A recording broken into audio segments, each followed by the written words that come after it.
पावन चरित्र हम पिछले 4 दिनों से यहाँ श्रवण कर रहे हैं, उसका चिंतन कर रहे हैं और घर जाने के बाद भी थोड़ा सा इसका मनन भी कर रहे होंगे।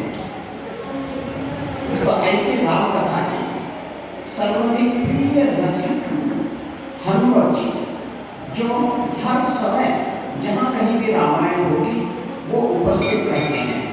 तो चलिए हम हनुमत जी का आवाहन आज की इस कथा में करते हैं। तुलसीकृत रामायण सब वेदों का सार। हे हनुमत, तुलसीकृत रामायण सब वेदों का सार। कथा प्रारंभ होती है, सुनो पवन कुमार। राम कथा के रसिक तुम, तेज पुंज मति धीर। राम कथा के रसिक तुम, तेज पुंज मति धीर। आसन नीचो आन कर, कृपा करो महावीर। कृपा करो महावीर। महावीर के आवाहन के बाद कथा की मर्यादा के अनुसार सभी भक्तजन कुछ देर के लिए अपने मन को एकाग्र करते हुए राम संकीर्तन करें।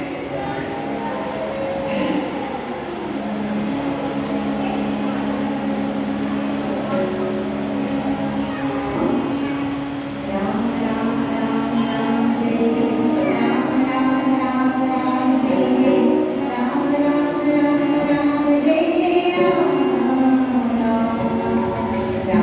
Ram Ram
निमज्जित हो रहे हैं। वाल्मीकि रामायण और रामचरितमानस। वाल्मीकि रामायण त्रेता युग में लिखी गई एक सर्वोत्तम रचना। उसके बाद 16वीं शताब्दी में, आज से करीब 450 वर्ष पहले लिखी गई गोस्वामी तुलसीदास कृत रामचरितमानस। माना यह जाता है संस्कृत में लिखी वाल्मीकि रामायण वाल्मीकि का ही जन्म है गोस्वामी जी के रूप में, और जो कुछ बातें रामायण में बतानी रह गई थी वो उन्होंने रामचरित में अवतरित की है। ये दोनों ही ग्रंथ एक दूसरे ग्रंथ के पूरक हैं। कुछ बातों का की शंका हमें जो वाल्मीकि रामायण में आती है उसका निरसन मानस में मिलता है, और मानस में जिन शंकाओं का बीज वाल्मीकि जी ने छोड़ा था, तुलसीदास जी ने छोड़ा है, उसे हम वाल्मीकि रामायण से पूरा कर सकते हैं। जैसे तुलसीदास जी ने तो अपने मानस के लिए 4 घाटों का जो उल्लेख किया है, उसके कारण इस कथा को समझने में, इसकी गहराई में जाने के लिए हमें एक मार्ग मिलता है, जिसको ज्ञान मार्ग से जाना है। ईश्वर को ज्ञान के माध्यम से खोजना है, उसे शिव पार्वती के संवाद के रूप में रामचरितमानस को देखना चाहिए। इसके वे अंश जो ज्ञान से परिपूर्ण हैं उन्हें देखना चाहिए। लेकिन आपके और मेरे जैसे सामान्य जन जो ईश्वर को दैन्य भाव से देखते हैं, हमारे मन में ईश्वर के प्रति प्रगाढ़ श्रद्धा है और पूर्ण विश्वास है। श्रद्धा और विश्वास, इन दोनों किनारों के बीच में से बहने वाली अपनी भक्ति की गंगा कोई प्रश्न नहीं पूछती।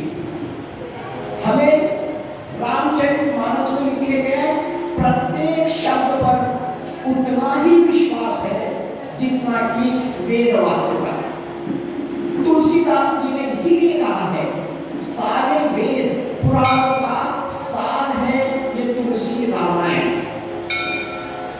इसलिए जो ज्ञान मार्गी हैं उनके मन में अनेक प्रश्न आ सकते हैं तुलसी रामायण को देखकर, लेकिन उसको भी समझना है तो उन्हें पार्वती की जैसी जिज्ञासा और शिव जी की जैसा समर्पण होना चाहिए, तब कहीं जाके उस बातों को वो समझ सकते हैं। और हम और आप जैसे दैन्य भाव से जो कुछ है पूरी श्रद्धा के साथ हम उसे स्वीकार करते हैं। जैसे कि हम बार बार कह रहे हैं, अनेक कल्पों की ये कथा होने के कारण कथा में कहीं ना कहीं कुछ न कुछ व्यत्यास दिखाई देता है, अंतर दिखाई देता है। यानी अधिक तार्किक होना भी राम कथा के श्रवण करने के लिए एक रोड़ा बनकर सामने आता है। जैसे एक व्यक्ति अपने मंदिर के पास में कहीं रहता है, वो अपने मंदिर में, अपने घर के मंदिर में दीप जलाता है। रोज की उसकी श्रद्धा है, एक दीप लेता है, उस दीप को लेकर आकर मंदिर में समर्पित करता है।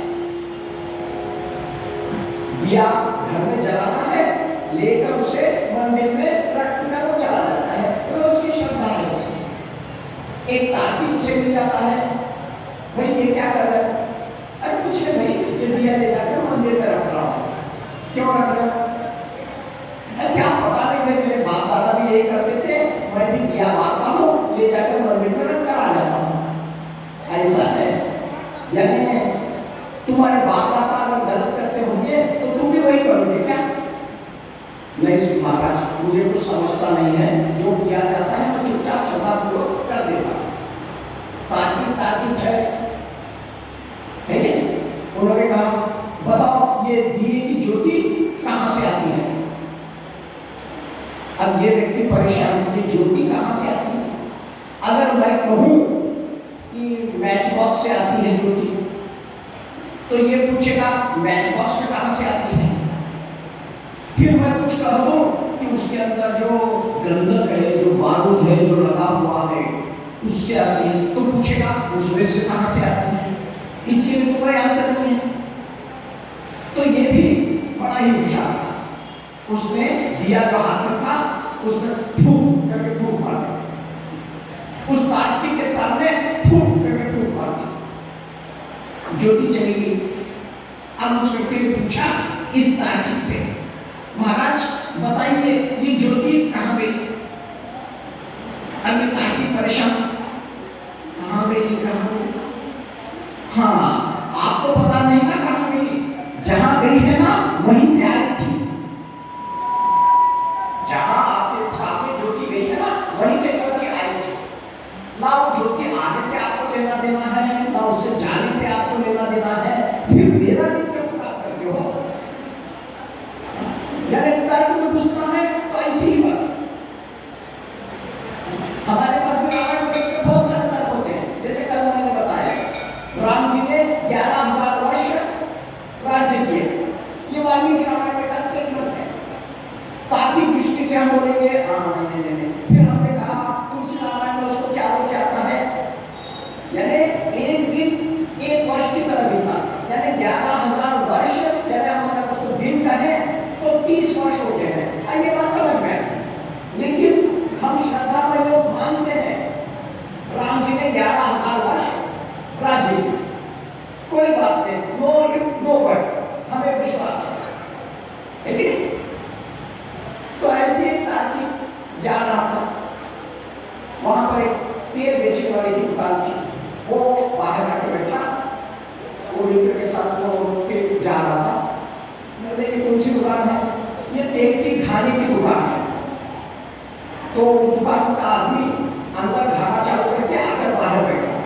अब ये तार्किक इसने पूछा वो बैल कैसे क्या चल रहे हैं और तुम तो बाहर बैठे हो? इसने कहा नहीं भाई मैं जाता हूँ, बैल को चालू करता हूँ, बैल चलते रहते हैं, मैं बाहर आकर व्यापार करता हूँ। तो इसने कहा अगर बीच में बैल रुक गया तो? बैल रुक गया तो? ये बोलता है नहीं वो कुछ नहीं, उसी गले में हमने घंटी बांधी है, जैसे वो बैल रुक जाता है घंटी रुक जाती है, मैं उठता हूँ, फिर जाता हूँ, उसको फिर खटालता हूँ, वो फिर चलने लगता है, मैं आके फिर बाहर बैठ जाता हूँ, व्यापार करता हूँ। तार्किक तो तार्किक, अगर वो बैल खड़े खड़े रुके जगह सिर हिलाने लग जाए तो घंटी तो बजती रहेगी ना, सिर हिलाने लग जाए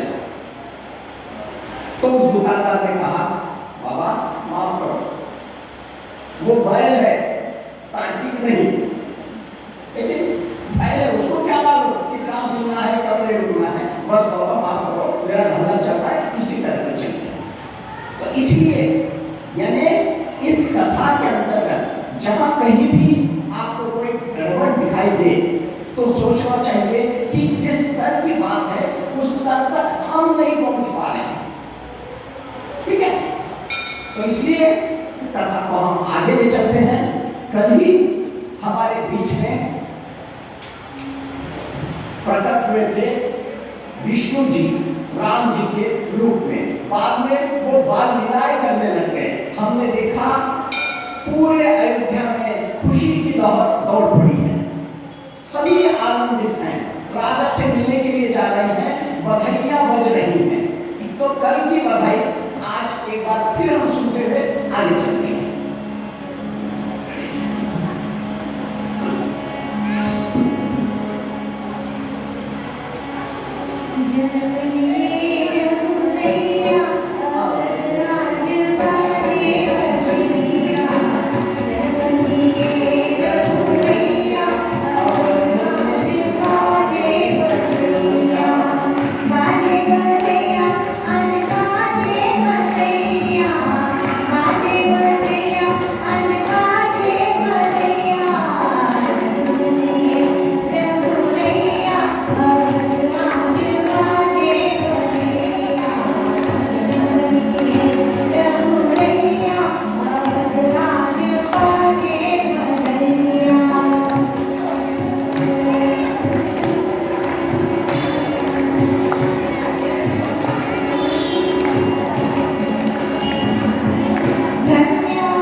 बधाई के गीत बजने लगे। सूर्य नारायण 30 दिनों तक, महीना भर तक अयोध्या में ही प्रकाश फैलाते हैं। हमने कल कहा था कि सूर्य सोच रहे हैं ये बधाई संदेश रुक जाए, गाना बजाना रुक जाए तो मैं आगे चलूं, और गाना बजाना करने वाले, आनंद उत्सव मनाने वाले सोच रहे थे शाम हो जाए, रात हो जाए तो हम बधाइयां गाना बंद करें। तो इस तरह से होते होते सूर्य देवता पूरा महीना भर तक वहीं रुके रहे। अब सूर्य देवता जब आसमान में महीना भर तक रुके होंगे तो सबसे ज्यादा परेशानी किसको होगी? चंद्र देवता को परेशानी। चंद्र देवता परेशान, क्यों परेशान? उन्हें भी जाके राम जी के जो दर्शन लेने हैं, वो उधर परेशान। सूर्य जी हट नहीं रहे हैं, चंद्र आ नहीं पा रहे हैं। चंद्र नाराज हो गए, वो धीरे से चुपके से पहुंचे गए राम लला के पास। बोले लला, मुझे भी आपके दर्शन करने, ऊंचाई से देखना चाहता हूं, लेकिन मुझे आने का मौका नहीं मिल रहा। राम जी ने कहा चिंता मत करो, इस जन्म में इसे मजे लेने दो, अगला जन्म जो होगा मैं तुम्हारे साथ रहूंगा, मैं रात में ही जन्म लूंगा। ठीक है महाराज, अगले जन्म की बात कर रहे हो, वो न जाने किस कल्प में हो जाएगा, न जाने किस युग में होगा। एडवांस में कुछ मिलता है क्या मुझे? जरा पाव की ब्यूटी का इतने त्यावेळेस दाखवतो मी तुम्हाला। राम जी ने कहा ठीक है, तो अब गुरुदेव जी, वशिष्ठ जी, मेरा नाम कुछ भी रखें, तुम्हारा नाम मैं अपने साथ जोड़ लेके जीवन जीऊंगा। चंद्रमा खुश, चंद्रमा निकल चले। इसके बाद जन्म के बाद 12 दिन होते हैं, नामकरण संस्कार की बात आती है। गुरु वशिष्ठ जी चारों भाइयों का नामकरण करते हैं। पहला पुत्र कौशल्यानंदन, उनका नाम रखा जाता है राम, दूसरे का भरत, तीसरे का शत्रुघ्न और फिर लक्ष्मण। चारों भाइयों के नाम दिए जाते हैं। दशरथ जी महाराज पूछते हैं कि इन नामों का अर्थ तो क्या है महाराज? वशिष्ठ जी कहते हैं जो सभी को आनंद देने वाले, आनंद स्वरूप, शांति प्रदाता राम, इसलिए उनका नाम राम रखा गया है। भरत जो कि सारे संसार का भरण पोषण करने में समर्थ होंगे, अयोध्या का हमेशा भरण पोषण करेंगे, इसलिए वे भरत कहलाएंगे। शत्रुघ्न वही होंगे जिनके नाम से ही शत्रु कांपेंगे, उनके सामने कोई शत्रु टिक नहीं पाएगा, वो रिपुदर्मन होंगे, इसलिए वो शत्रुघ्न कहलाएंगे। और सारे लक्षणों से युक्त ये लक्ष्मण होंगे और ये राम के अधिप्रिय होंगे। इस तरह चारों बालकों का नामकरण किया गया। आगे चूड़ाकरण संस्कार भी हुआ। 3 साल के जब हुए ये बालक, उनका चूड़ाकरण, पहली बार बाल कटाने का काम यह हुआ। जब ये 8-9 साल के हो गए तो इन बालकों का यज्ञोपवीत संस्कार भी किया गया। इन सारे संस्कारों का अच्छी तरह से वर्णन यहाँ पर गोस्वामी जी करते हैं। अब प्रश्न यह है कि यज्ञोपवीत संस्कार देखा जाए तो आजकल यह काम सिर्फ ब्राह्मण समाज के लिए रह गया है, लेकिन नहीं, जो भी अभ्यास करने जाता है, शिक्षा ग्रहण करने के लिए जाता है, जो भी घर से बाहर घर निकलकर अध्ययन करने की जिसकी इच्छा होती है, उसे यज्ञोपवीत कराने की परंपरा है। आर्य समाज ने तो यहाँ तक किया महिलाओं का भी यज्ञोपवीत करवाना है। ठीक है, तो ये ऐसे सारे संस्कार राम जी पर हुए और इन संस्कार का पूरा विश्लेषण क्यों किया गया है? जैसे हमने शिव जी का क्या विवाह देखा, उसमें सारे संस्कारों का बड़ा विश्लेषण है। आगे राम जी के विवाह में भी बहुत सारा विश्लेषण है, जो कि हम आप नहीं करने वाले हैं। ठीक है, तो ये सारा विश्लेषण क्यों किया है? तो सोचिए, तुलसीदास जी का समय कौन सा था? तुलसीदास जी के समय अकबर बादशाह, उसके बाद हुमायूं भारत पर राज्य कर रहा था। इस्लामिक शासन प्रबल हो गया था। हर एक को जजिया देना पड़ता था। हिंदू समाज के ऊपर सनातन धर्म का कौन सा भी संस्कार करना है तो विशेष टैक्स लगता था। तो जो गरीब होता था वो तो कोई भी संस्कार कर नहीं पाता था। यानी आपको अगर नामकरण संस्कार करना है, 5-10 लोगों को बुलाकर अपने बच्चे का नामकरण करना है, तो क्या करना है? पहले बादशाह के लिए टैक्स भरना है कि हमारे घर में 10 लोग आने वाले हैं, एक फंक्शन है। तो इसलिए गरीब जनता ने तो ये सब काम करना ही बंद कर दिया। विवाह भी कैसे, इधर से लड़की आई, इधर से लड़का आया, बस उन्होंने जोड़ कर लिया, विवाह हो गया। यानी संस्कार रूप में ये सारी बातें दूर होने लगती और धीरे धीरे संस्कार लोग भूलते जाने लगे। आगे चल के हमारी संस्कृति का इसी तरह ह्रास होने लग रहा था।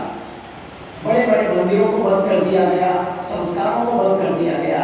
और उसी समय तुलसीदास जी ने भक्ति आंदोलन के तहत ये रामचरितमानस की रचना की। इसमें इन्होंने लिख कर रखा कि संस्कार कौन से होते हैं, कौन से होना चाहिए, कैसे किए जाने चाहिए। उन्हें विश्वास था कभी न कभी इन आक्रामकों से भारत भूमि आजाद होगी और जब हम आजादी से श्वास लेने लगेंगे तब हमारे मन में हम फिर से समृद्ध हो जाएंगे। तब हमें लगेगा क्या करना है भाई, विवाह में क्या होता है। सभी लोग वेद पढ़ नहीं पा रहे हैं, शास्त्रों को समझ नहीं पा रहे हैं, तो रामचरितमानस जो अपनी भाषा में अवधि में लिखी गई है, तो हमने सोचा अरे शादी क्या होती है, अरे दूल्हा इस तरह आता है, द्वार पूजा होती है, शिव जी की ऐसी हुई थी, रनवासे में रखा जाता है, फिर बाद में वो खाना खाने बैठते हैं तो महिलाएं उनको गालियां देती हैं दूल्हे पक्ष को। तो ये सारी बातें डिटेल में लिख कर रखी गई। इन्हें पढ़ने के बाद हमारे संस्कार फिर से जागृत होने लगते हैं। यही कारण है कि देखिए आज हम अभी समृद्ध हो रहे हैं, हमारे पास थोड़ा बहुत पैसा आ रहा है। देखा जाए तो एक समय भारत सोने की चिड़िया कहलाती थी और उत्सव का देश कहलाता है भारत। उत्सव कब मनाए जाते हैं? जब पैसा होगा तो ही उत्सव होगा ना। जब बहुत पैसा था इसलिए हर 4 दिन में कोई ना कोई उत्सव आते रहता है। आज भी देखते हैं हम जो पैसे वाले हैं वो हर एक फंक्शन अच्छी तरह से मनाते हैं। हम गरीब लोग क्या करते हैं, बस थोड़ा सा शिरा केला, बस देवाला नैवेद्य दाखला, बस जाना, ठीक है। तो लेकिन जिस अब हमारे पास ही ज्यादा पैसा आएगा तो हम सत्यनारायण कथा भी करेंगे तो 100 लोगों को बुलाएंगे, ठीक है। नहीं तो क्या है, चुपचाप अपना टंकर करके बैठ गए, ठीक है। अरे हाँ, सत्यनारायण से थोड़ा समय इसको भी आगे लेकर ही चल जाना चाहिए। हाँ, सत्यनारायण व्रत किसी ने किया है क्या? सत्यनारायण व्रत किया है किसी ने? किसी ने नहीं किया? 1, 2, 3 लोगों ने किया, अच्छी बात है, ठीक है। सत्यनारायण की कथा कितने लोगों ने करवाई है घर में? हमारे जैसे ब्राह्मण को बुला के सूट पड़ता कोई हो ऐसी कथा, ठीक है, शायद सबने कराई। उसमें कथा में कथा कहाँ है ये मुझे आज तक नहीं समझा, ठीक है। सत्यनारायण की जो कथा है जिसके 5 अध्याय हैं, उसमें साधु नाम के वैश्य ने ये किया, ठीक है, उस लकड़हारे ने ये किया, हाँ, उस राजा ने ऐसे ऐसे किया, यही बात लिखी गई है।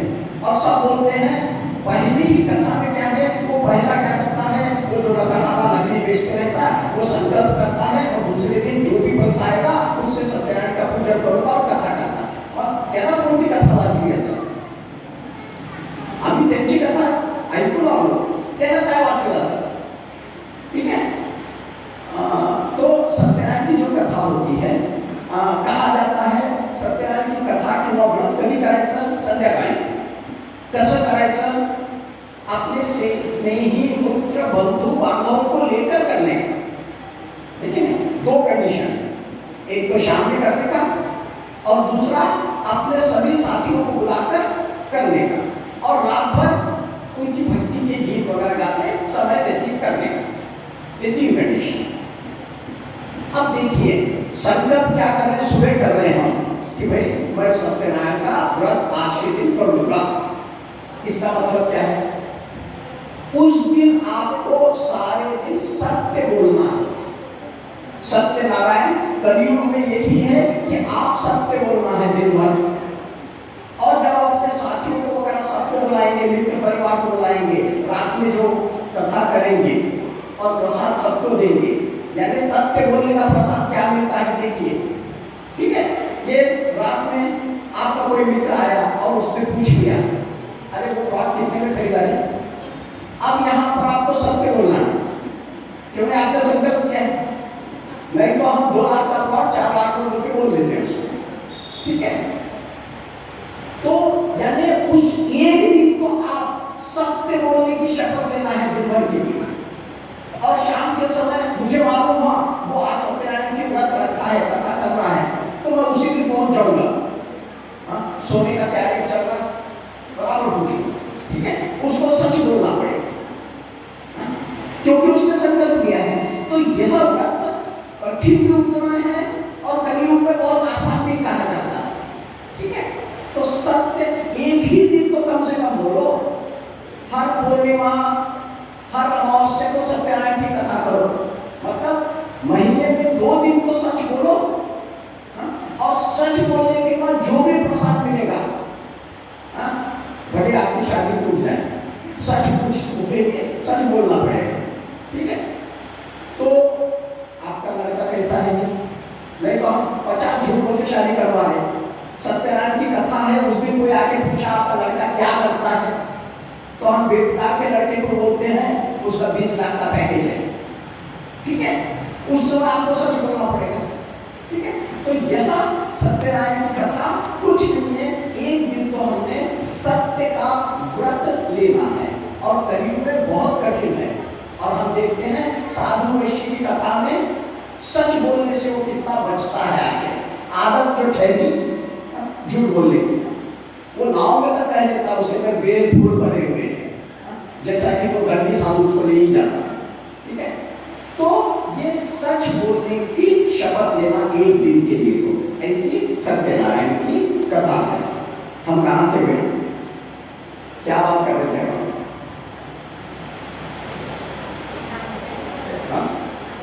हाँ, नामकरण हो गया, सब हो गया। तो ये शादी वगैरह जो भी होती है, संस्कार किस तरह से होने चाहिए उनको यहाँ पर लिख कर रखा गया है। और आज हम इन बातों को देखकर आज भी उत्तर भारत की 90% शादियां रामचरितमानस में जो कुछ वर्णित किया है उसके अनुसार होते हैं। और जैसा कहा जाता है हर जगह पर, हर प्रांत में, जगह जगह पर अपनी अपनी पद्धति चलती है। उसे भी दर्शाने के लिए शिव का क्या कहा गया है, महिला के हाथ से जब आरती गिर जाती है तो शिव नाराज नहीं होते, अपने साथी को कहते हैं नहीं नहीं ह्यांच्याकडे असंच पद्धत असते की आरती करायचं नाही तर म्हणजे आपल्याला म्हणून जायचं, हीच पद्धत असते। तो इस तरह के हर जगह पे एक एक परंपरा जो बनती है उसका भी यहाँ पर संकेत किया गया है। इसीलिए हर जगह देखिए राम लक्ष्मण सीता जब वन को जा रहे हैं, जगह जगह वो गंगा नदी पर रुक रहे हैं, गंगा में अपने सारे पूर्वजों का श्राद्ध कर रहे हैं, तर्पण कर रहे हैं, और स्नान के बाद दान कर रहे हैं। यानी हर जगह उनको बताया गया है। गुरु मिलते ही उनके पैर चरण स्पर्श कर रहे हैं, आदर के साथ बिठा रहे हैं, आवमत कर रहे हैं। ये सारी जो बातें हैं, जो संस्कार उस समय मुगलों के शासनकाल में हमसे दूर हो रहे थे, तो उनको जैसे हम देखते हैं ये कुंभ मेला, पिछले दिनों जो कुंभ मेला हुआ कितना भव्य हुआ, उससे पहले 10 साल पहले, 15 साल पहले उतना भव्य नहीं होता। ठीक है, तो आप सोचिए उन समय जब शासन मुगलों का था तब कुंभ मेला होता था क्या, माघ मेला होता था क्या? वो लिखकर रखा है तुलसीदास जी ने, माघ मेले में याज्ञवल्क्य को भरद्वाज जी ने रोक लिया, यानी चले जाएं, हमको माघ मेला याद रहेगा, हमको कुंभ मेला याद रहेगा, हमको प्रयाग याद रहेगा, प्रयाग का वटवृक्ष याद रहेगा, हमें हमारा विश्वास याद रहेगा।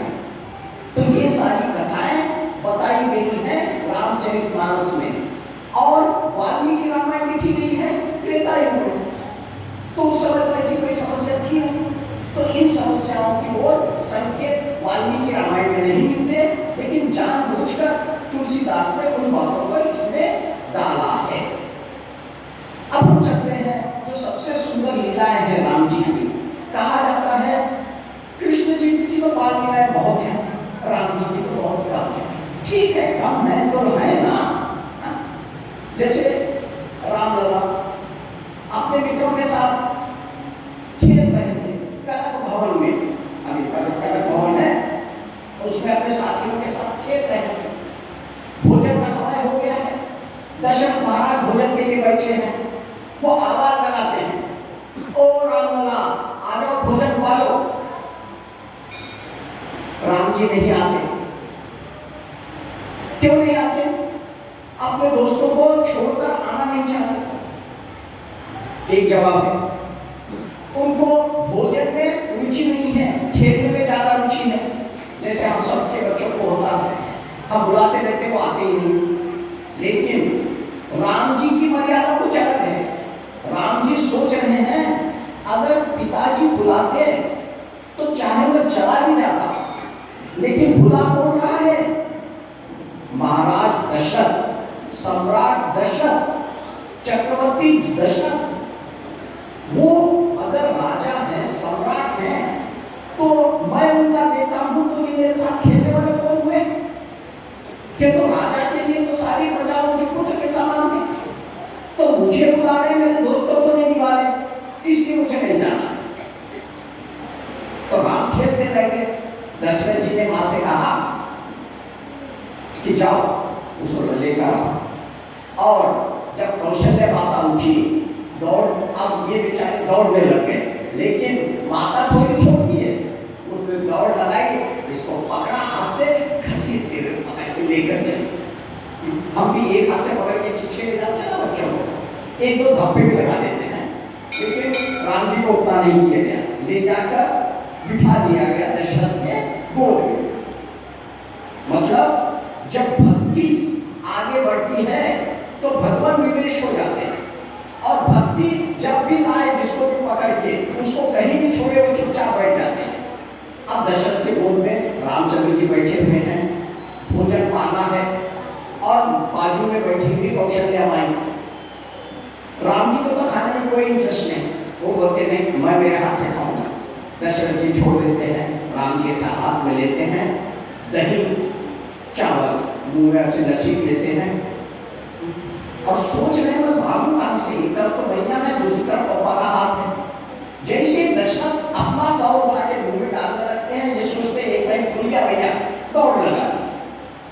राम जी दौड़ते दौड़ते चले गए अपने दोस्तों के साथ में। अरे भाई खा तो रहे हो, दो निवाले खा तो लिए हो, लेकिन ये मुंह पर लटकाए किधर जा रहे हो? तो राम जी कहते हैं नहीं, आंगन में काकभूषुंडी मेरा इंतजार कर रहे हैं, ये जो दाने हैं नीचे गिरेंगे, झूठा ही सही काकभूषुंडी को खाना तो मिल जाएगा। तो दौड़ पड़े राम जी। किसी ने कहा कृष्ण के समय भी काकभूषुंडी आए थे। अरे भैया आए थे, एक बार आए थे और पछताए थे। काकभूषुंडी ने कहा कि ये जो झूठन होता है, इस झूठन को तो मेरा अधिकार है महाराज। किशन जी से जब बालकृष्ण थे ना, किशन जी से कहा, किशन जी ने कहा नहीं नहीं नहीं, ये चांस अब नहीं है, पिछले जन्म में मैंने बहुत खिलाया तुझे, मेरा झूठा लाल आए थे, अब नहीं, अब मैं खुद मांग मांग के खाता हूं। क्योंकि गोपियां जब जो कुछ भी लेकर आती हैं, कृष्ण जी छुड़ा कर मांग कर खाने वाले व्यक्ति। तो कृष्ण जी के बारे में तो इतना कहा जाता है, एक बार गोपालों ने कहा कि चलो भाई पूजा डब्बा पार्टी करो। तो सब वो अपने अपने घर में अच्छा अच्छा भोजन बनाकर लाने के लिए गए। लेकिन इनका जो विशेष मित्र है मनसुख, वो बेचारा गरीब, वो कुछ नाम नहीं पाया। माँ ने कहा मनसुख घर में थोड़ा छाछ पड़ा हुआ है, दे दूंगी, सबके बीच में कड़ी बांट दे। शर्माते शर्माते उसने वो लोटा लिया और आ गया सबके बीच में। सब लोग अच्छे अच्छे पकवान लाए हैं, कृष्ण को दे रहे हैं, कृष्ण पा रहे हैं, सब खुशी का माहौल है। कृष्ण देखते हैं, अरे मनसुखा, तूने मेरे लिए कुछ नहीं लाया। यह आपका लोटा पीछे रख के चाहते हैं कि भाई इतने सब पकवानों में मेरी ये कड़ी कौन देखेगा। कृष्ण आते हैं, क्या छुपा रहे, बता क्या छुपा रहे हो। मनसुख कहते हैं, देखते हैं कृष्ण को तो ये बताना नहीं है, अपनी इज्जत बचानी है, तो लोटा लेके मुंह लगा के कड़ी सारी की सारी मनसुख पी लेते हैं। और पीते समय उनके शरीर पर, उनके अंगरखा पर थोड़ा सा बूंदे गिर जाते हैं। कृष्ण जी आते हैं, अरे इतनी अच्छी कड़ी तुम लाए थे और मुझे खाने नहीं देते करके उसके शरीर के, उसके अंगरखे पर पड़ी हुई जो कड़ी थी उसे कृष्ण भगवान चाटने लगते। तो ये कृष्ण की लीला कि वह अपने मित्र के शर्ट पे लगी हुई कड़ी भी बड़े प्यार से पा रहे हैं। और वो काकभूषणी से कहते हैं, भैया गया जमाना तभी देते नहीं। काकभूषणी जी कहते हैं, ठीक है आप ऐसा कहते हो तो हम भी अपन बदलते हैं, हम भी छीना छपटी करके खाएंगे। और वो कृष्ण के हाथ में से माखन रोटी खींच कर उड़ जाती। ठीक है, तो इस तरह से बाल लीलाएं चल रही हैं। एक बार कौशल्या के साड़ी को राम जी ने पकड़ लिया, जिद करने लग गए, रोने लग गए, कहने लगते माँ वो चांद मुझे ला कर दो। कौशल्या माँ परेशान कि चांद को मैं कैसे ला कर दूं। बोली बेटा यह बहुत मुश्किल है, चांद को उठाकर ऊपर से धरती पर लेकर आना बड़ा असंभव बात है, मैं यह कर नहीं पाऊंगी। तो हमने कहा मैया जिसने रामचंद्र को धरती पे ला लिया है उसे ये चंद्र लाना कौन सी बड़ी बात। लेकिन कैकेयी माता उसी समय आती है, एक परात में पानी लाती है और उस पानी में चंद्र का प्रतिबिंब दिखाती है राम को। राम खुश हो जाते हैं। ऐसी लीला वो अपनी माता कैकेयी के साथ भी करते हैं। कैकेयी राम को बहुत प्यार करती हैं। एक बार का प्रसंग बड़ा सुंदर है। जैसे राम जी को कौशल्या माई नहलाती हैं, उनका मेकअप करती हैं, मस्त बिछौना लगाती हैं, काला टीका लगाती हैं, राम जी को पलंग पे सुला देती हैं, थपकती हैं, थोड़ा ये सो जाते हैं, वो निकलती हैं, अपने इष्ट की पूजा के लिए बैठ जाती हैं, अपने इष्ट की पूजा प्रारंभ करती हैं। श्री रंगनाथ जी महाराज, रंगनाथ स्वामी जो है वह इक्ष्वाकु वंश के कुल देवता हैं। रंगनाथ जी की पूजा करने कौशल्या लगती है, पूजा करके वो रसोई घर में चली जाती हैं और थोड़ी देर के बाद फिर से पूजा घर में आती हैं। तो देखती हैं जो प्रसाद श्री रंगनाथ स्वामी के लिए रखा हुआ था उसे बैठकर राम जी पा रहे हैं।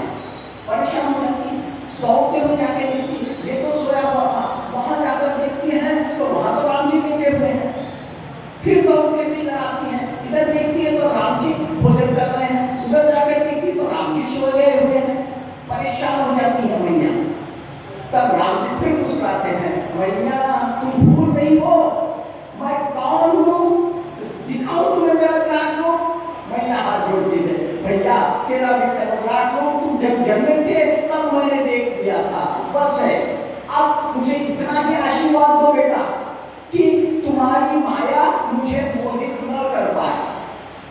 तो इसके बाद से माया यानी राम जी जो भी रचते थे उससे कौशल्या जी को कोई फर्क नहीं पड़ता। श्री रंगनाथ जी का सबसे बड़ा मंदिर जो भारत में है, तिरुवनंतपुर में जो श्रीरंगम मंदिर कहा जाता है, वह जो मंदिर सबसे पुरातन, सबसे भव्य मंदिर और सबसे बड़ा मंदिर वो शायद 150 एकड़ से ज्यादा फैला हुआ वो मंदिर है। और उस मंदिर में का जो अर्चा मूर्ति है वह मूर्ति वही अयोध्या के इक्ष्वाकु वंश की मूर्ति है, जिसे कहते हैं राम जी ने युधिष्ठिर विभीषण को दिया। विभीषण उसको लेकर आए थे और वो लंका ले जा नहीं पाए और वहां उस मंदिर में उसको स्थापित कर दिया था। तो अगर इक्ष्वाकु वंश की मूर्ति देखनी है तो हमें श्री श्रवण मंदिर जाना होगा, ठीक है। तो वहां आपको अर्चा मूर्ति के रूप में इक्ष्वाकु वंश की श्री रंगनाथ जी स्वामी के दर्शन होते हैं। इस तरह राम जी लीला करते जा रहे हैं बचपन में, कभी वो दौड़ते आते हैं, कभी ठुमक ठुमक चलते हैं। तो देखेंगे हम उसे गीत के माध्यम से।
सुंदर वर्णन है, लेकिन एक शब्द जो हमें खटक सकता है वो है अंचल रज अंगधारी।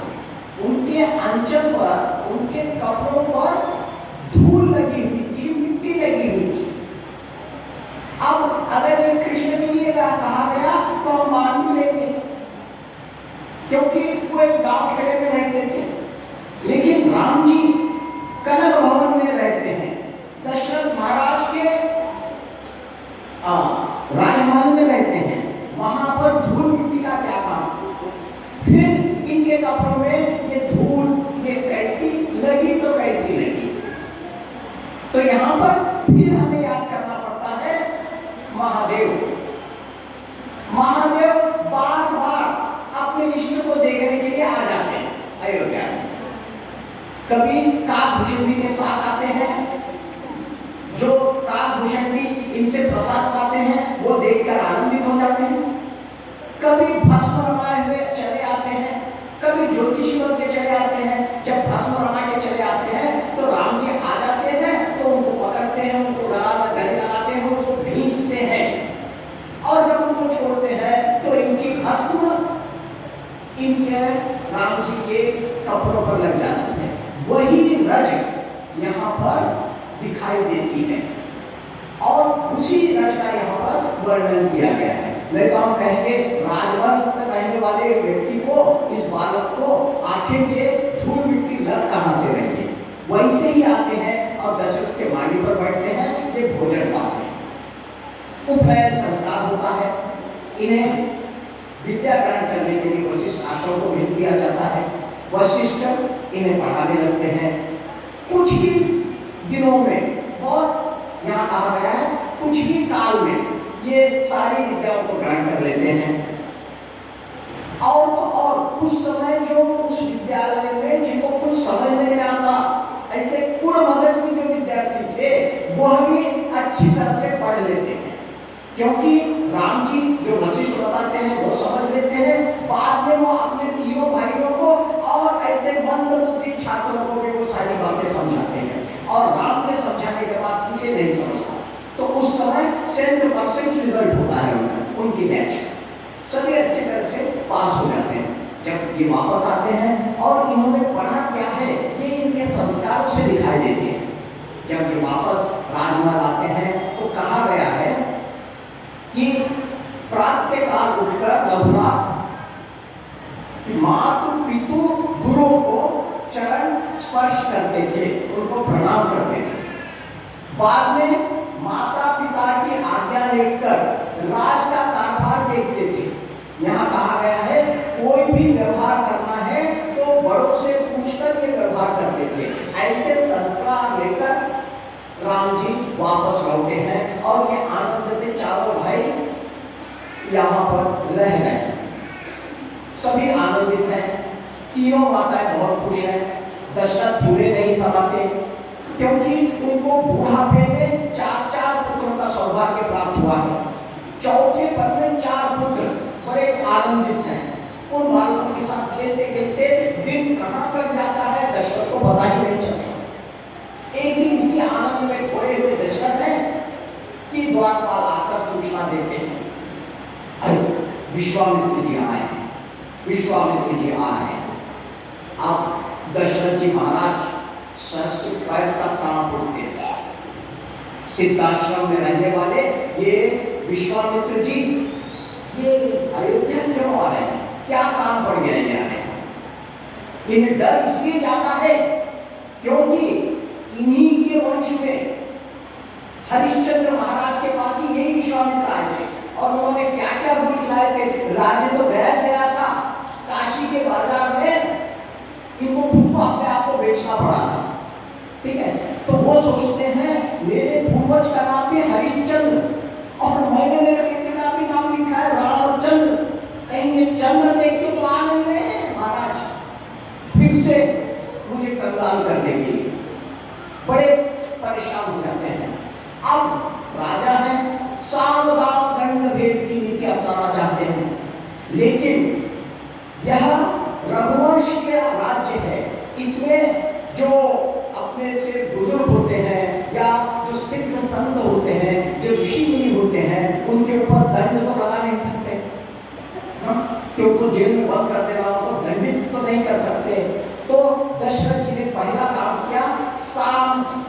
से कुछ काम जमता है क्या?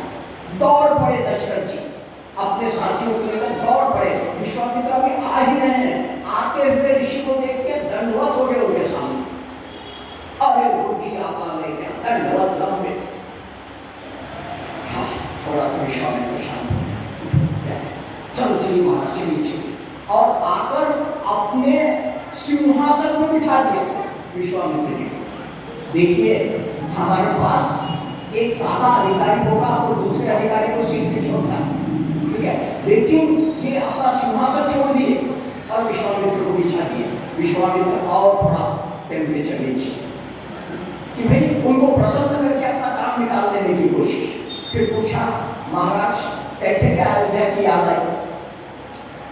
उन्होंने कहा अरे सिद्धाश्रम में जो है हम जो भी प्रयोग करते हैं, जो भी हवन करते हैं, यज्ञ करते हैं, उधर कुछ राक्षस आए हैं, कारका सुबाहु तो मारीच, ये राक्षस बड़ा उत्पात करते हैं, हमारा कोई यज्ञ संपन्न होने नहीं देते।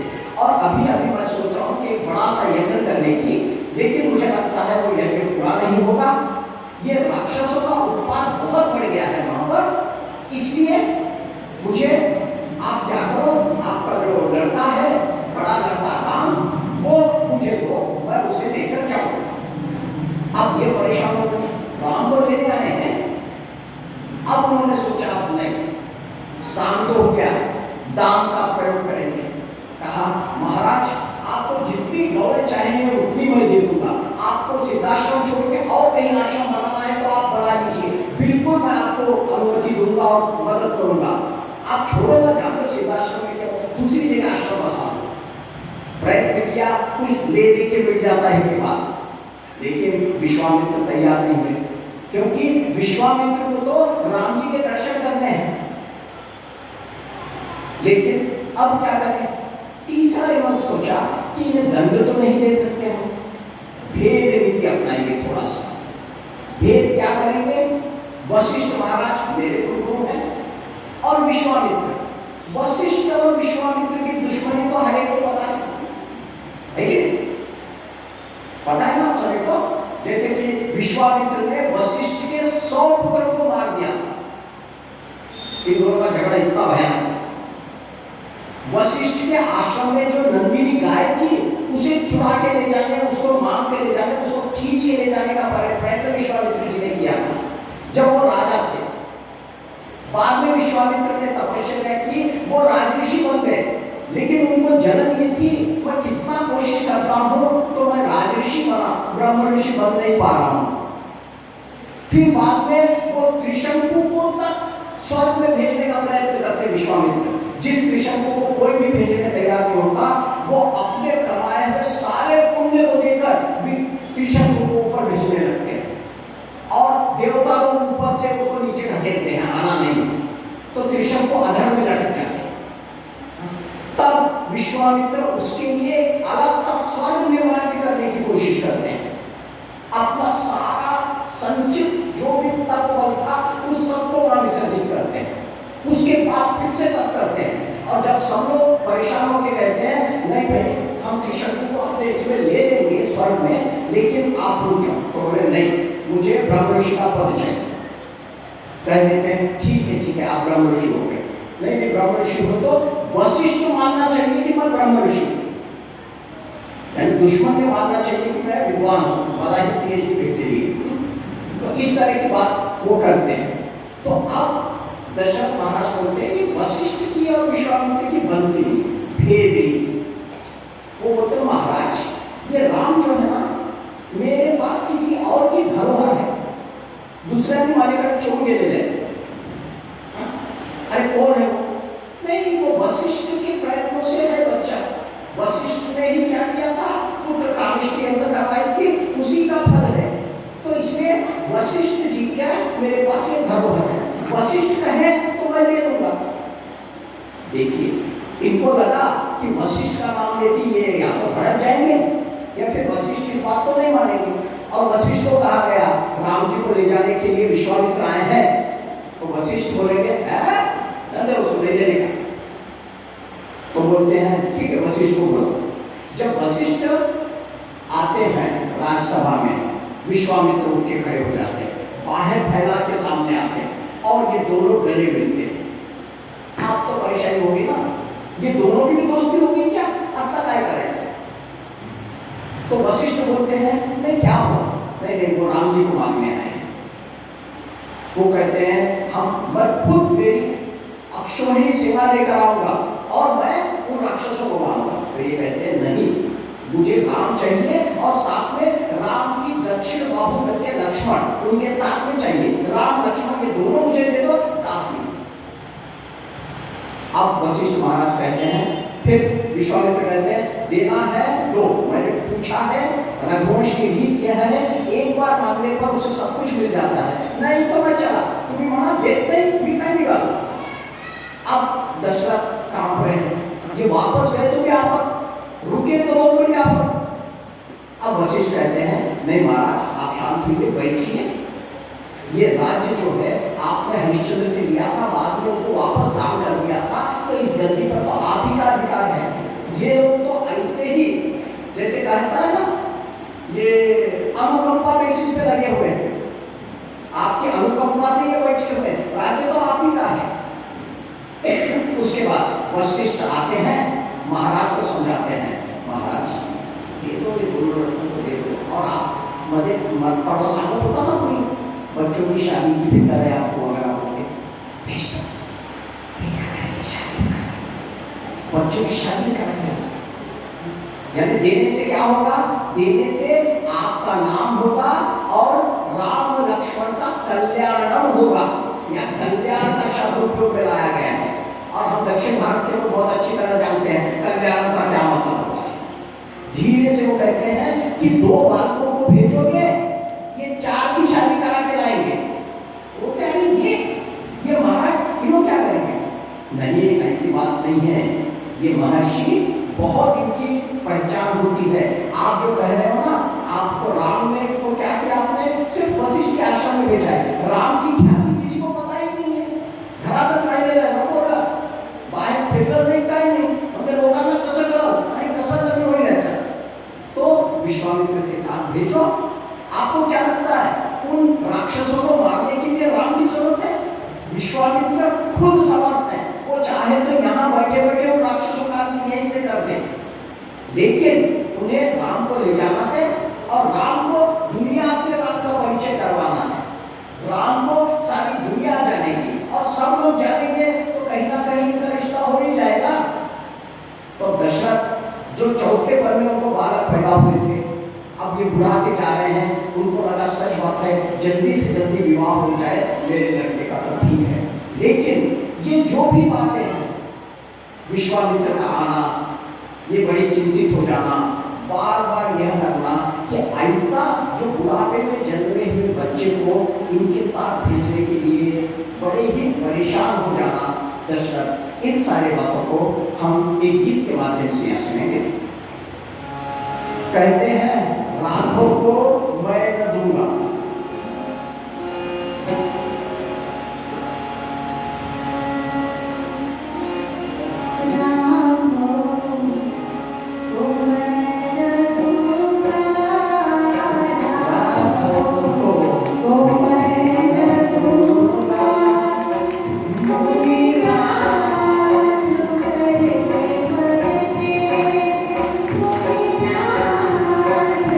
Thank you.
इस तरह से विश्वामित्र को देने के लिए ये तैयार नहीं होते।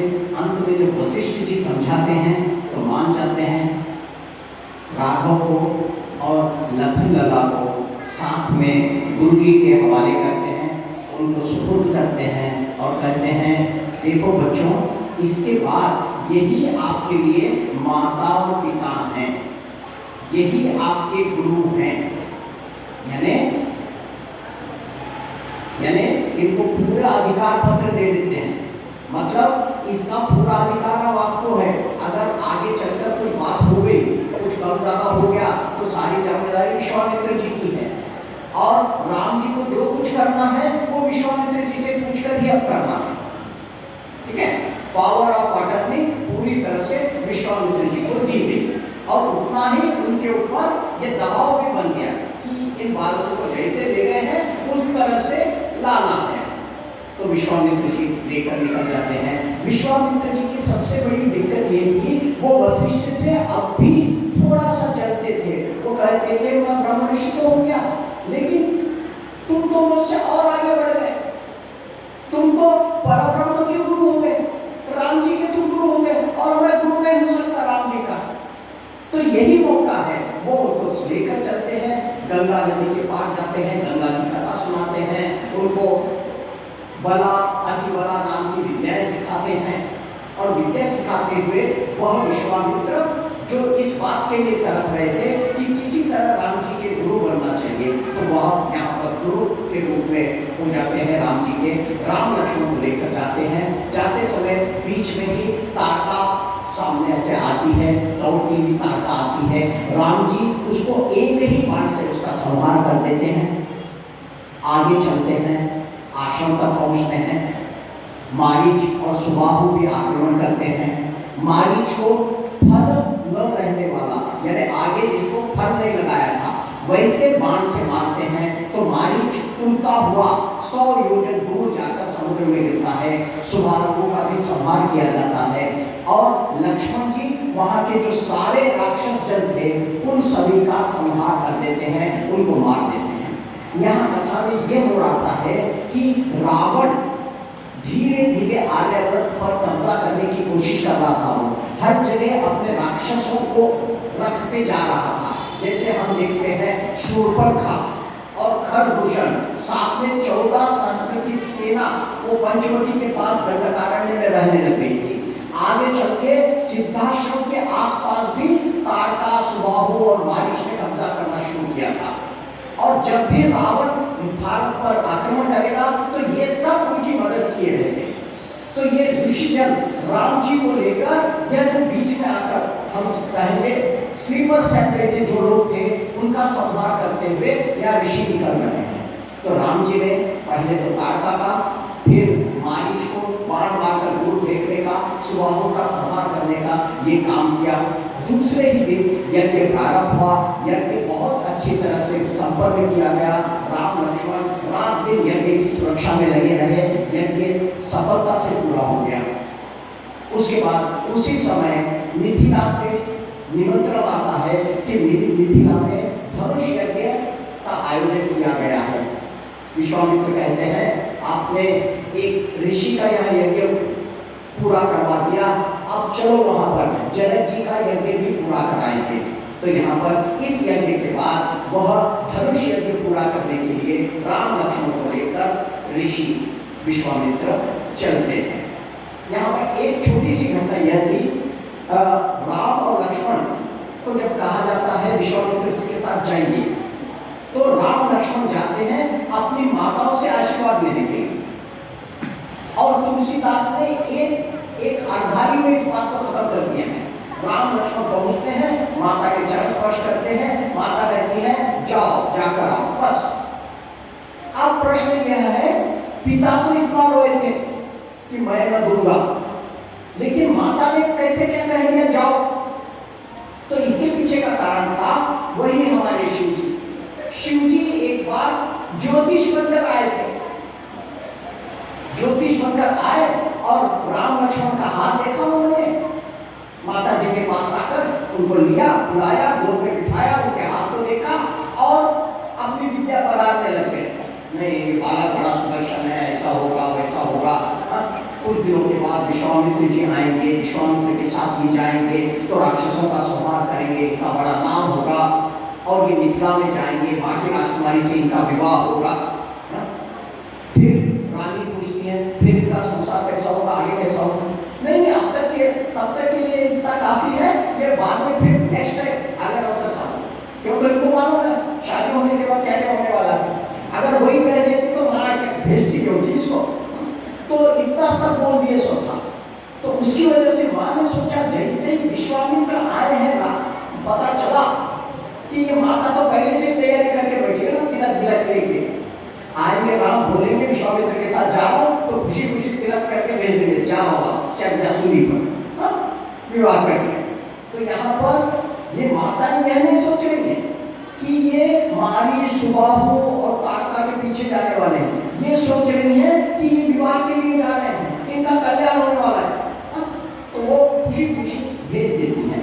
और यहाँ पर विश्वामित्र जी राम लक्ष्मण को लेकर निकल पड़ते हैं मिथिला की ओर। मिथिला के जाते जाते बीच में एक ऐसा आश्रम के पास से गुजरते रहते हैं।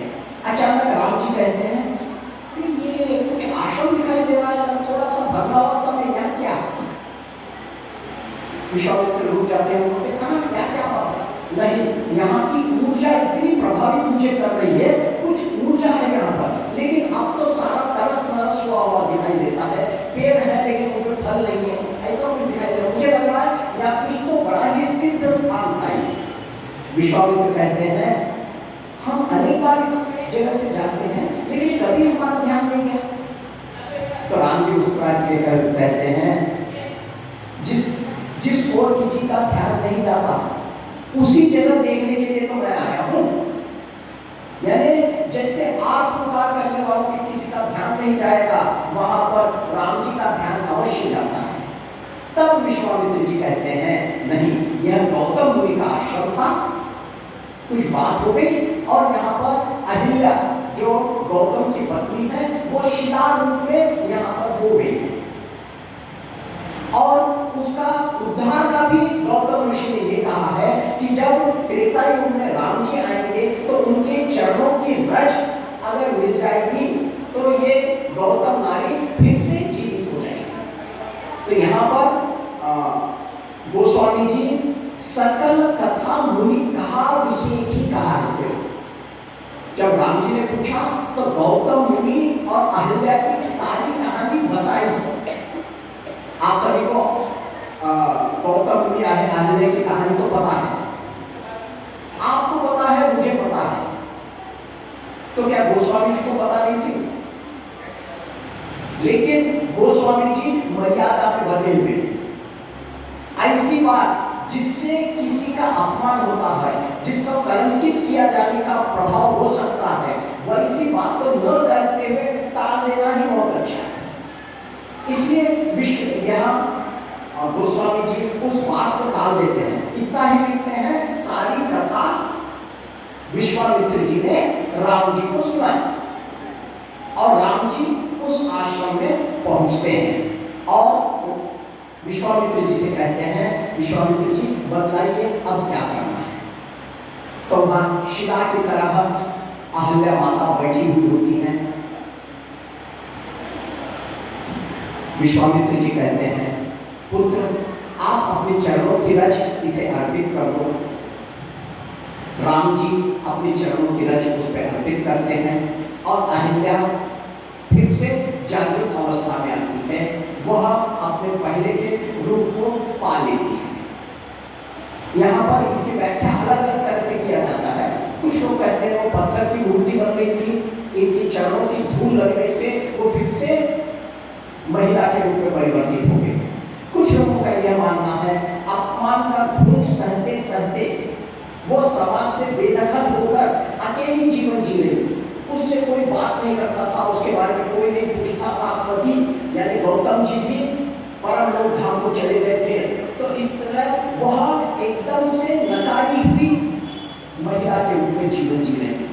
और ऐसी कोई महिला जो समाज से करीब करीब बहिष्कृत है, तो वैसी महिला के पास जब कोई बहुत ही बड़ा व्यक्ति जो सर्वमान्य एकदम आदर्श पुरुष है, वो व्यक्ति जब उसके घर पे जाता है, उनसे बात करता है, बाहर आता है, तो उसके बाद सारा समाज उस महिला को स्वीकार करने लगता है। तो यहाँ पर अहिल्या से जब राम जाके मिलते हैं, उनका उद्धार करते हैं, तो उसके बाद अहिल्या बड़ी प्रसन्न हो जाती है। वो राम जी की स्तुति करती है। वो कहती है कि पहले तो मुझे लगता था, देखिए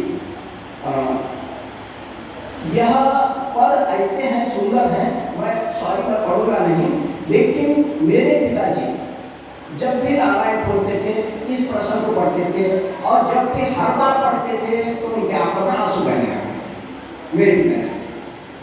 तो यहाँ पर अहिल्या कह रही है, मुनि श्राप जो दीना अति भले कीना, पला अनुग्रह मैं माना।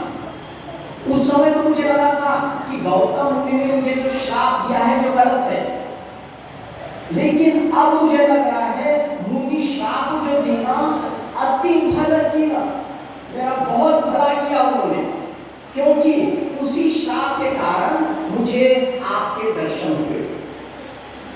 और उसके बाद वह विनती करती है, आपके पद, आपके जो पैर जो कमल के समान है,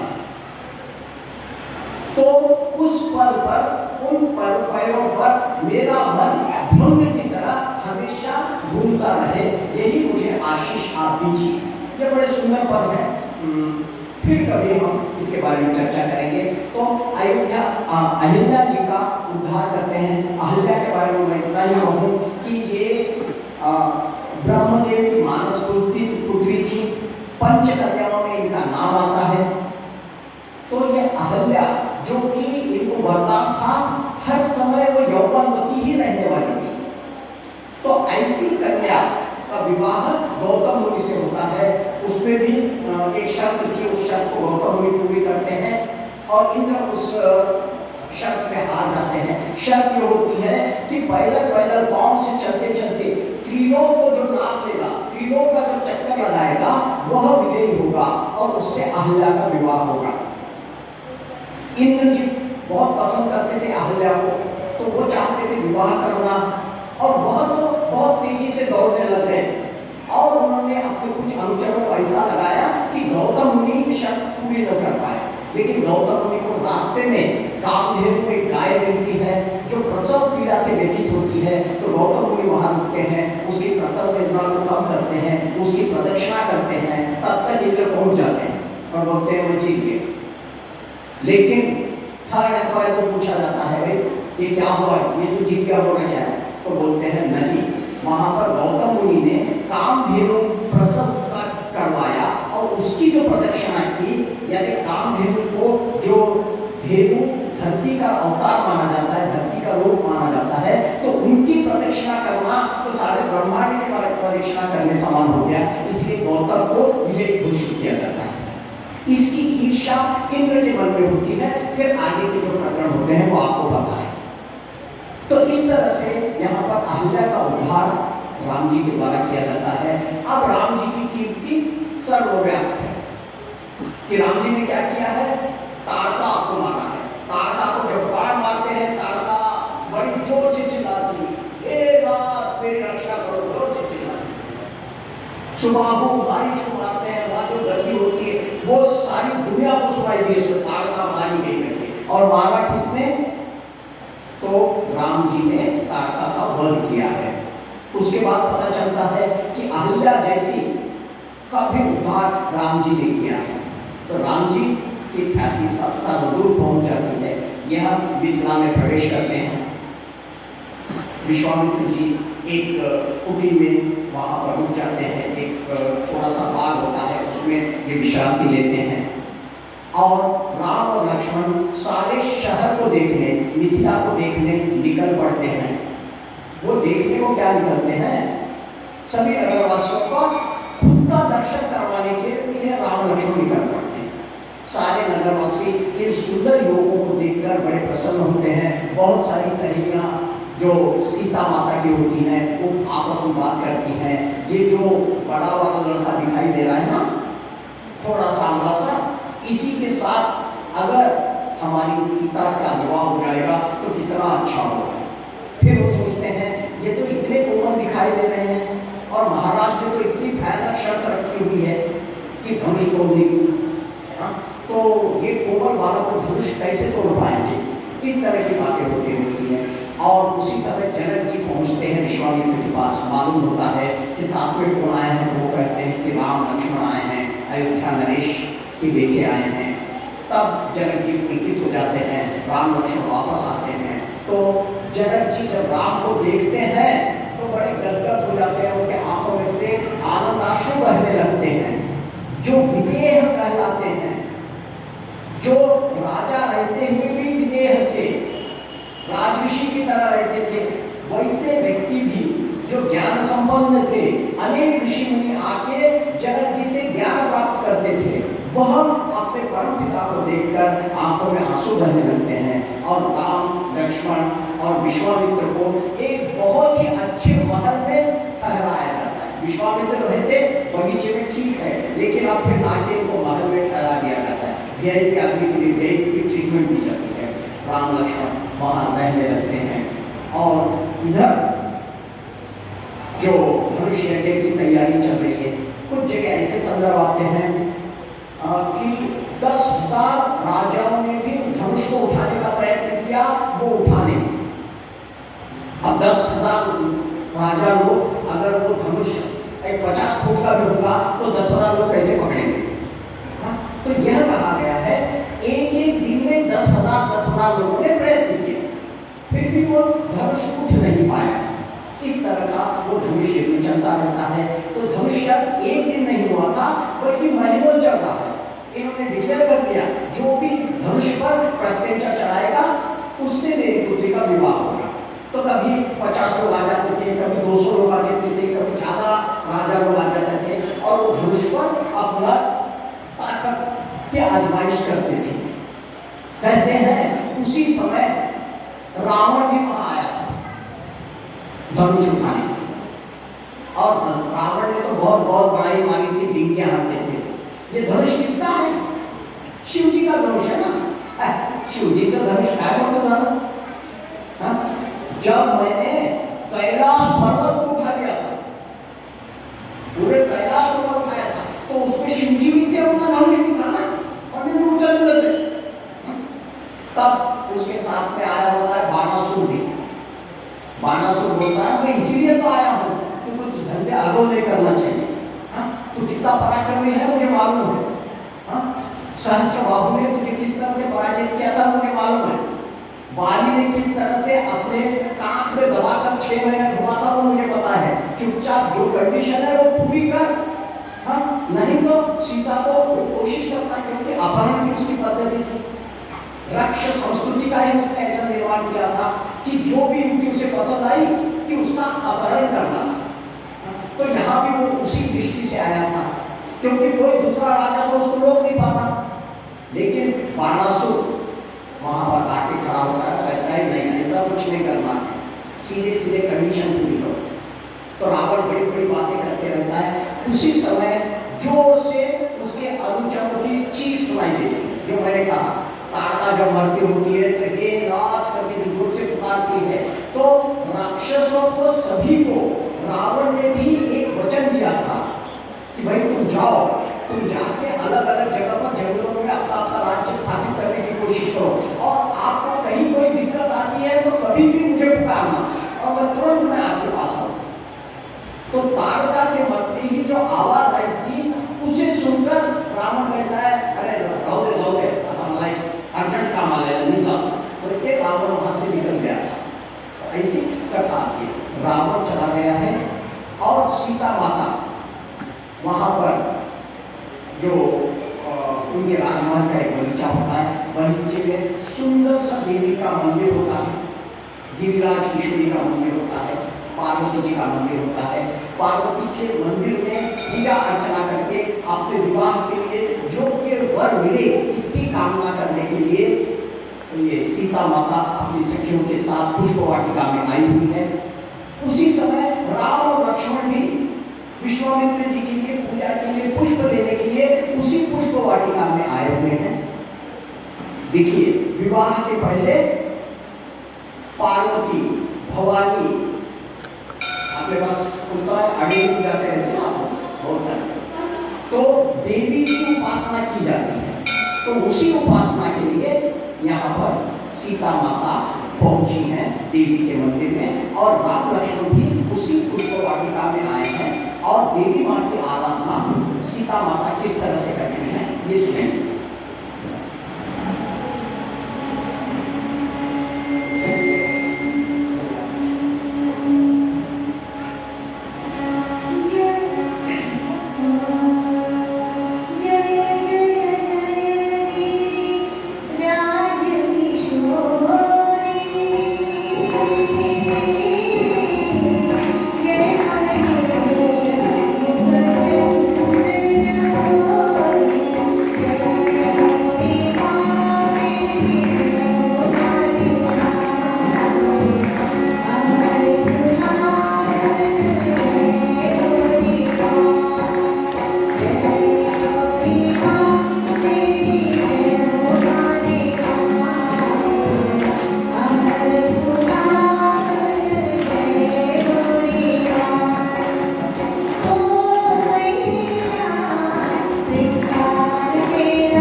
सीता माता को ये प्रसाद मिल जाता है कि उनकी इच्छा पूर्ण होगी। मन जाहि राचो मिलहि सोवर सहज सुंदर सावर करुणा विधान सुजान शील स्नेह जानत रावर एहि भांति गौरी असीस सुनी सिय सहित हिय हर्षि अली तुलसी भवानी ही पूजी पूरी पूरी मुदित मन मंदिर चली। और इस तरह से देवी माँ की आराधना करके उनसे आशीर्वाद लेकर सीता माता वहां से निकलती हैं।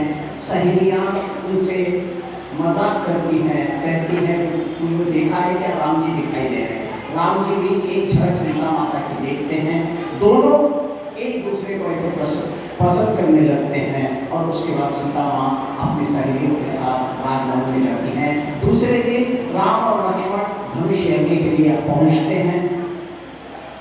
सारे राजा वहां पर बैठे हुए धनुष उठाने का प्रयत्न करते हैं, असफल रहते हैं। और वह वो दिन रहता है, कुछ दिनों से ये यज्ञ चल रहा है। परेशान हो गए हैं जनक जी, और जनक जी उठकर खड़े होते हैं और वो ललकारते हैं कि इन युवाओं में कोई जोश है या नहीं, कोई दम है या नहीं, कोई ताकत है या नहीं। क्या संसार वीरों से खाली हो गया है? कोई भी ऐसा वीर नहीं जो इस धनुष पर प्रत्यंचा चढ़ा सके। चलो जाने तो कोई बात नहीं, सब निकल चलो। मैंने ही गलती की, मैंने ही भूल की जो इतनी कठिन परीक्षा आपके सामने रखी। मुझे लगता है मेरी सीता का अब विवाह नहीं होगा। ऐसा कर देते हैं। सारे राजा सिर झुका के बैठे हुए। लक्ष्मण को संताप आ जाता है। लक्ष्मण उठकर खड़े होने लगते हैं और वो कहते हैं कि जब तक रघुवंश का कोई भी पुरुष बैठा होगा तो उस सभा में ये बातें शोभा नहीं देती। भैया आप मुझे छोड़ो, अभी मैं उठ जाऊं और उस धनुष को तोड़ दूं। राम जी कहते हैं थोड़ा शांत हो जा, शांत हो जा, अभी काम नहीं है तेरे। वह अपने गुरु जी की तरफ देखते हैं। गुरु जी राम जी को इशारा करते हैं। राम खड़े हो जाते हैं, गुरु जी से आशीर्वाद लेते हैं। देखिए अहिल्या को उद्धार करना था तो राम जी खुद जाके, क्या राम जी को पता नहीं था श्राप का उश्राप क्या है? वो जाके वहां पर चरण धूलि दे देते, अहिल्या फ्री हो जाती। लेकिन अब प्रचार क्या होगा? विश्वामित्र के कहने से राम जी ने अहिल्या का उद्धार किया। विश्वामित्र जी के कहने से राम जी ने धनुष उठाने का प्रयत्न किया। यानी विश्वामित्र को का नाम करना चाहते हैं, अपने गुरु की प्रशस्ति करना यह शिष्य का कर्तव्य होता है। और आगे कहा जाता है लेकिन गुरु जो मंत्र देता है, गुरु मंत्र, वो गुरु मंत्र को छुपा के रखना चाहिए। गुरु की प्रशस्ति करो, ये गुरु बहुत अच्छे हैं, उन्होंने मुझे मंत्र दिया, मेरी जिंदगी सुधर गई, मेरा भला हो गया वगैरह वगैरह सब कहो। लेकिन अगर मैं पूछूं तो गुरु मंत्र किसी को नहीं दिया जाना चाहिए, ऐसा शास्त्र कहता है। लेकिन हमारे पास एक महान गुरु श्री रामानुजाचार्य जी, जिसकी स्टैच्यू ऑफ इक्वालिटी हम हैदराबाद में देखते हैं, समानता की मूर्ति। जब रामानुजाचार्य अपने गुरु के पास अनेक बार गए गुरु मंत्र लेने के लिए, कहते हैं 18 बार वो गुरु जी के पीछे लगे, महीनों महीनों लगे कि मुझे दीक्षित कीजिए, मुझे गुरु मंत्र दीजिए। आखिर जब गुरु जी ने उनको गुरु मंत्र दिया और कहा इससे तुम्हारा उद्धार हो जाएगा, किसी भी प्राणी का इस मंत्र से उद्धार हो जाएगा, लेकिन अगर ये गुरु मंत्र तुमने किसी को दिया तो तुम नरक के भागी होगी, तुमको नरक मिल जाएगा। तब रामानुजाचार्य मुस्कुराते हैं, उसी मंदिर के शिखर पर चढ़ते हैं, मस्त ऐसे माइक लगाकर जोर से सभी को बुलाते हैं। और उनके गुरुजी ने इनको जो दीक्षा के लिए मंत्र दिया था, अष्टाक्षरी मंत्र, ओम नमो नारायण, वो मंत्र उन्होंने सबको दे दिया। कहा सब सुन लीजिए ये मंत्र और इस मंत्र का जाप कीजिए, सबका उद्धार हो जाएगा, आप सभी का उद्धार होगा। अगर मैं अकेला नरक चला जाऊंगा तो कोई बात नहीं, ये सौदा गड़बड़ नहीं है, ओके है। सब प्रचार हो जाता है, अरे मंत्र हमको भी मिल गया, वो मंत्र हमको भी मिल गया, सभी प्रसन्न हो जाते हैं। जब गुरु जी को ये बात पता चलती है तो क्रोधित होकर पहले तो बाहर आते हैं, बाद में सारी घटना को देखते हैं, सुनते हैं, समझते हैं, फिर अपने इस शिष्य को गले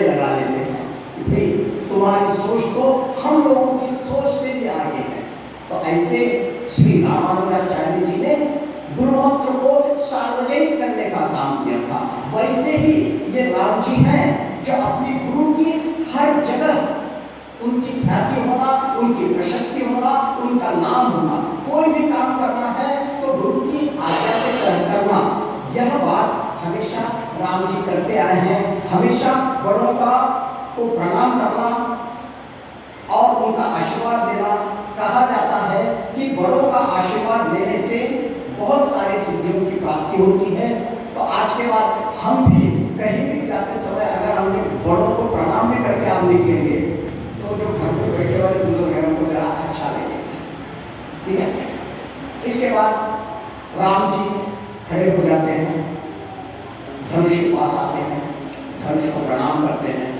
इधर सीता और सहेलियां सब मना रहे हैं, धनुष का उधर सीता माता अपनी माता को प्रणाम कर रही है। सीता माता की माता को धरती माता, धरती में से तो निकली थी ना सीता, ठीक है। हल जोतते समय धरती में से माता निकली थी, इसलिए वो अपनी धरती माता को प्रणाम कर रही है। धरती माता थोड़ा उधर का गुरुत्वाकर्षण शक्ति कम कर लो जरा, धनुष उड़ जाए। और राम जी आते हैं और राम जी आके खड़े होते हैं, धनुष की ओर हाथ बढ़ाते हैं और जोरदार आवाज आती है।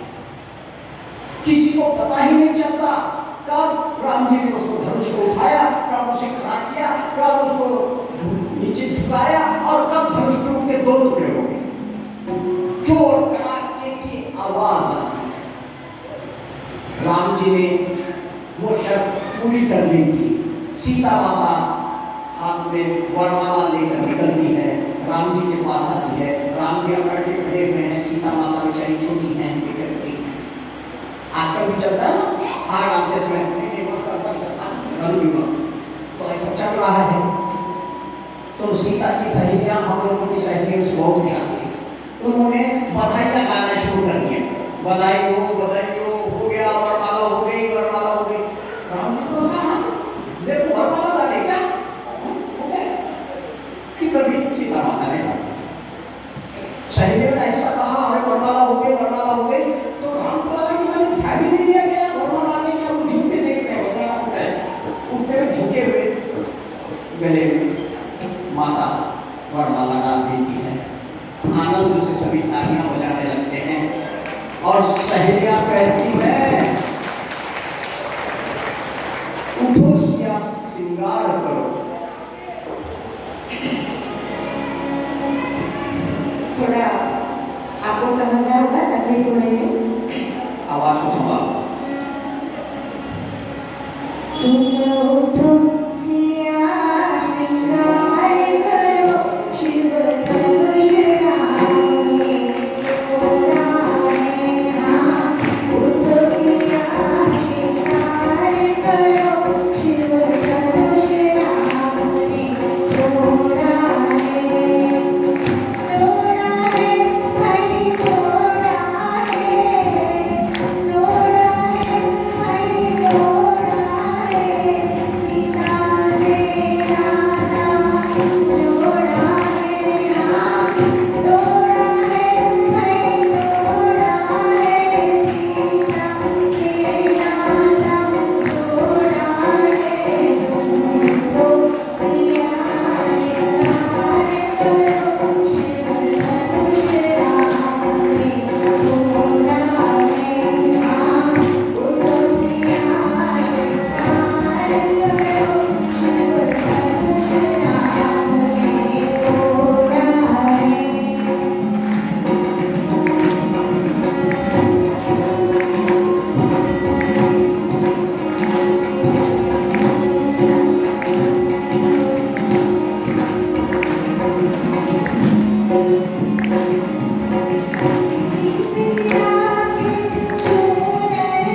अब श्रृंगार कर रही हैं, वरमाला हो चुकी है, वर को पसंद कर लिया गया है, दोनों को सजने दो, राम जी के लिए बारात आने दो।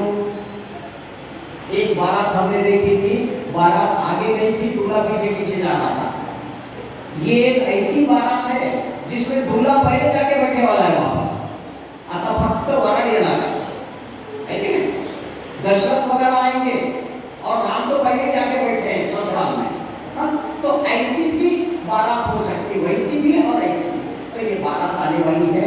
कल हम 15 मिनट में इनका विवाह संपन्न करेंगे और कल की कथा मुझे लगता है विश्वस्त मंडल अगर डिक्लेयर करेगा तो 6:45 बजे मेरी ओर से मैं यहाँ बैठ के प्रारंभ कर दूंगा।